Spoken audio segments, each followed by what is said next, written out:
Usually blued. And they didn't want them brass because they tarnish too quick.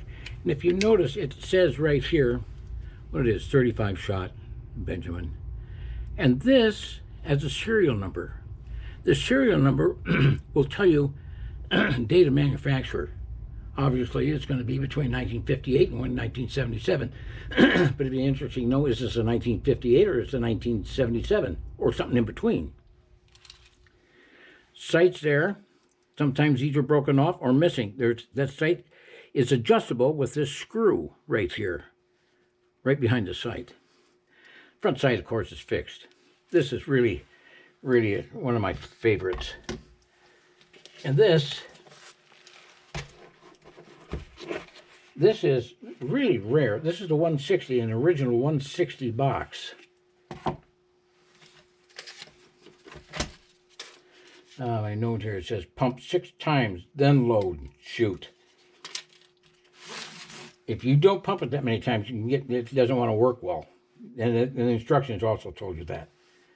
It's got the original muzzle plug with muzzle plug screw. And it's obviously not a 22. 0.177. Round balls. Lead, please. Excellent. This has been replaced. This is brand new, shiny. No wear. This is auto loading. Trigger is good. Spring is good. Safety is a little weak. That means the spring is weak. You can stretch it a little bit and it'll work fine. And of course it says 160. And if you notice, the 150 had the terrible muzzle plug. This has got a good muzzle plug. That lasts forever. It's auto loading. Slide this back. Lock it into position. Put in 8 balls. Release it. And it's auto loading, which means when you cock this, ball drops down.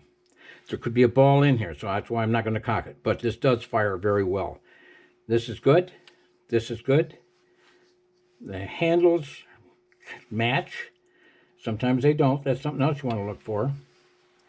And of course, if you have the box, that's obviously desirable. I didn't bother to get the ones with the boxes out because it doesn't matter. The boxes are either this beige or the green on the old styles. But there is one rifle that I'd like to show you.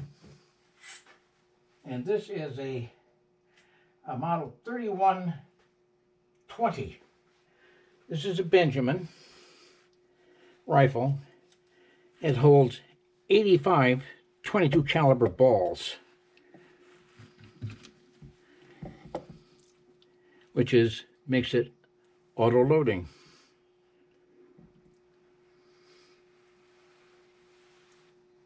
How do you load this? And how do you load the other ones? Auto loading.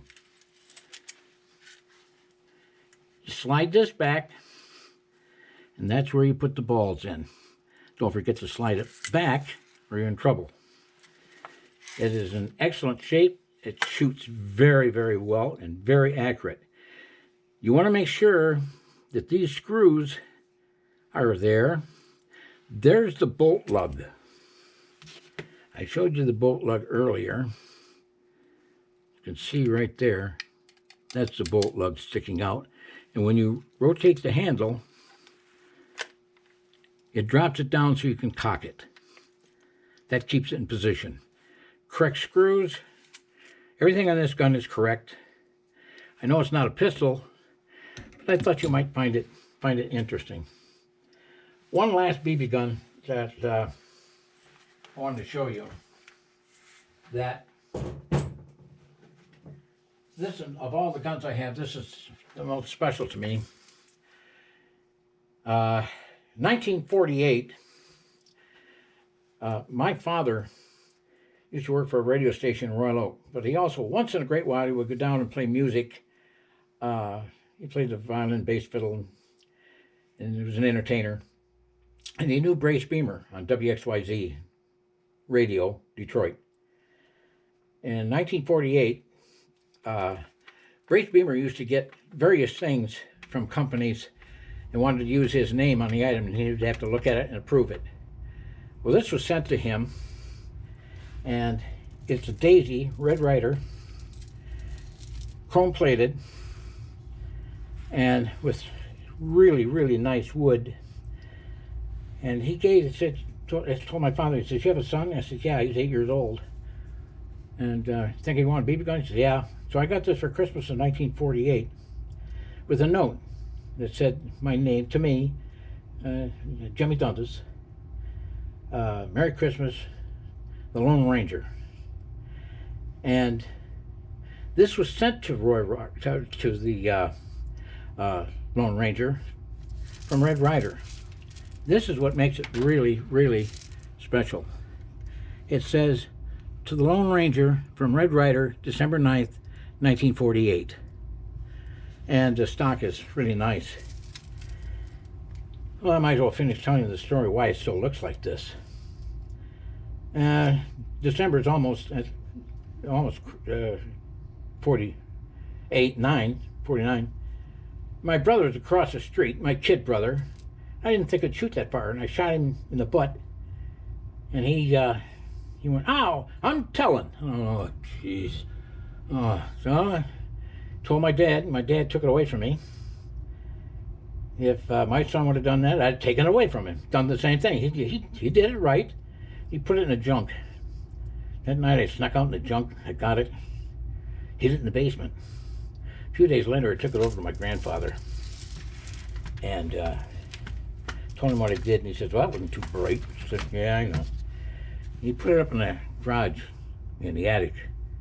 About 30 years later, even longer, I think, they decided to move, and they called and they said, "What do you want me to do with the BB gun?" "What BB gun?" "It's a Red Ryder." I said, oh, yeah.